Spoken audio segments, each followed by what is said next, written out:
नहीं। Good morning. और एक्सचेंचर ये एक फर्म है जहां क्वार्टरली नंबर्स आए जिस पे ऑब्वियसली नज़र रहती है। अगर हम बात करें तो एक्सचेंचर के शेयर्स में लगभग 11-12% की इस महीने तेज़ी हुई है। हालांकि येस्टरडे रिजल्ट्स के बाद स्टॉक फ्लैट था। नंबर्स काफ़ी सेटिस्फैक्ट्री हैं, इन लाइन विद एक्सपेक्टेशंस है, गाइडेंस भी इन लाइन विद एक्सपेक्टेशंस है। नई बुकिंग्स में 12% की ग्रोथ देखने को मिली है। और अगर हम आर्टिफिशियल इंटेलिजेंस की न्यू बुकिंग की बात करें तो यहाँ 2.2 बिलियन डॉलर्स की बुक टू ऑर्डर है। इसके अलावा ऑपरेटिंग मार्जिन्स 15.3% के आसपास आते हुए नजर पड़ रहे हैं। और जो ओवरऑल अर्निंग्स हैं, ईपीएस है, वो ईयर ऑन ईयर बेसिस पे फ्लैट ही रहा है, लेकिन सिक्वेंशियल इंप्रूवमेंट है। इनफैक्ट मैनेजमेंट कमेंट्री अगर हम बात करें तो जो US federal government related contracts हैं, इनको छोड़ के ग्रोथ 3 से 6% के आसपास संभव है। इसके अलावा अगर हम Q1 की बात करें तो 6 स्ट्रेटेजिक एक्विजिशन कंपनी ने किए हैं। Q2 में अगर हम बात करें इनके गाइडेंस की तो इनको लगता है कि लगभग हायर एंड पे 18 बिलियन डॉलर्स के आसपास की रेवेन्यू रहेगी और पूरे साल 2 से 5% की ग्रोथ का गाइडेंस एक्सचेंजर ने दिया है, जो broadly in line with expectations है। ओके। बिल्कुल। और एचसीएल टेक्नोलॉजी की बात करें तो एचपी का एक बिजनेस ये एक्वायर करने वाले हैं। इनफैक्ट ये टेलको सॉल्यूशंस का कारोबार खरीदेंगे, जिसकी कुल ट्रांजैक्शन वैल्यू लगभग 1500 करोड़ रुपए के आसपास आप देख पा रहे हैं। और डील में टेलीकॉम वर्टिकल की जो ओवरऑल ग्रोथ है और जो वर्टिकल फोकस है वो बढ़ता हुआ नजर पड़ेगा। तो एचसीएल टेक्नोलॉजीज एक एक्विजिशन के अनाउंसमेंट के चलते आज फोकस में रहेगा। सबसे पहले लुपिन की बात करते हैं। और इन्होंने साउथ अमेरिका में अपनी पकड़ मजबूत बनाने के लिए इटली की कंपनी नियो फार्मेट के साथ एक लाइसेंसिंग करार किया है, जहां वो गैस्ट्रोएंटराइटिस के काफ़ी सारे ब्रांड्स और दवाओं की फिलीपींस, ब्राज़ील जैसे कंट्रीज़ में मार्केटिंग करेंगे।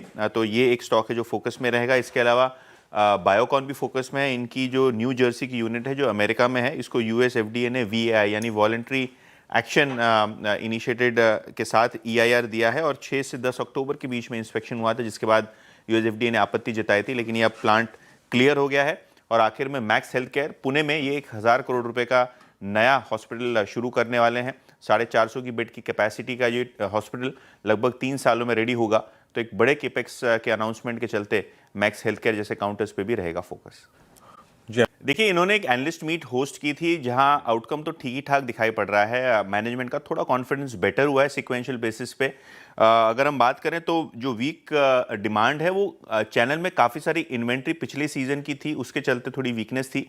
लेकिन अब जो इन्वेंट्री है जो 45 दिन के आसपास रहती थी डीलरशिप्स में, अब 20 से 25 दिन तक हो गई है। यानी जो इन्वेंट्री सिस्टम में थी, जो पुराना माल सिस्टम में था, उसकी बिक्री होती हुई नजर पड़ रही है। ऑब्वियसली नवंबर की और दिसंबर की जो मांग होती है थोड़ी वीक ही होती है सर्दियों के हिसाब से, लेकिन पिकअप काफ़ी अच्छा रहने वाले है आने वाले सीजन में, ऐसा वोल्टास ने उम्मीद जताई है।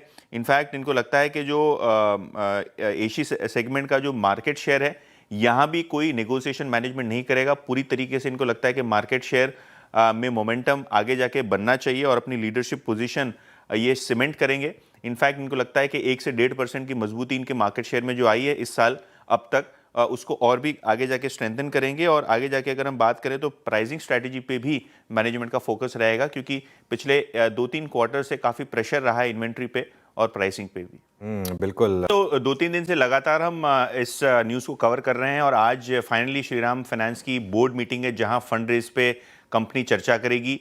MUFG जो कि जापान का एक बड़ा फाइनेंशियल कॉन्ग्लोमरेट है, $4 बिलियन तक इन्वेस्ट कर सकते हैं। न्यूज़ रिपोर्ट सजेस्ट कर रही हैं कि जो ट्रांजैक्शन है वो इसी प्राइस के आसपास हो सकती है।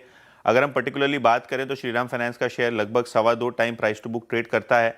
और ये जापानीज स्ट्रेटेजिक पार्टनर जो लगभग 20% हिस्सेदारी श्रीराम फाइनेंस में खरीदने की चेष्टा कर रहे हैं, कहीं ना कहीं काफ़ी इंपॉर्टेंट रहेगा डील का स्ट्रक्चर, क्योंकि बात ये भी हो रही है कि श्रीराम फाइनेंस के साथ श्रीराम फाइनेंस की जो होल्डिंग कंपनी है, इसके अंदर भी MUFG अपनी हिस्सेदारी खरीद सकते हैं। तो काफ़ी सारे पहलू हैं इस डील के, और कहीं ना कहीं आज की बोर्ड मीटिंग के बाद, आउटकम के बाद शायद इस पर ज़्यादा क्लैरिटी आए, लेकिन क्लियरली बहुत नज़दीक है अब श्रीराम फाइनेंस और MUFG की डील को औपचारिक करने की। बिल्कुल, चलिए तो इस पर नजर रहे। हाँ, चारों आ रहे हैं। और देखिए, सोलर सेक्टर के लिए काफ़ी इंटरेस्टिंग चीज़ रहेगी, क्योंकि बहुत सारी हमने एक डी रेटिंग देखी है सेक्टर की।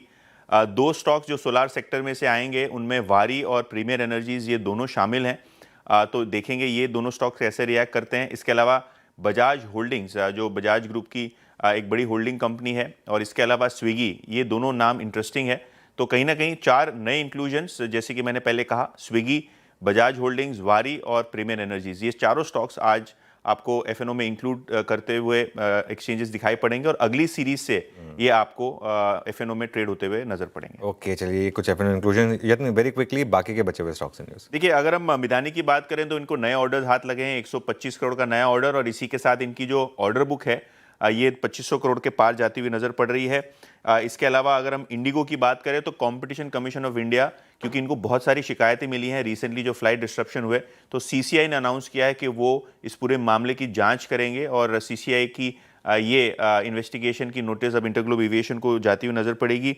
इसके अलावा श्री सीमेंट जैसे काउंटर्स में भी आज फोकस रहेगा, क्योंकि कंपनी ने एक रायपुर में मेंटेनेंस शटडाउन का ऐलान किया है, जिसके कारण टेम्पररीली इनके जो ऑपरेशंस हैं सेंट्रल इंडिया में वो डिस्टर्ब होते हुए नजर पड़ेंगे। चलिए।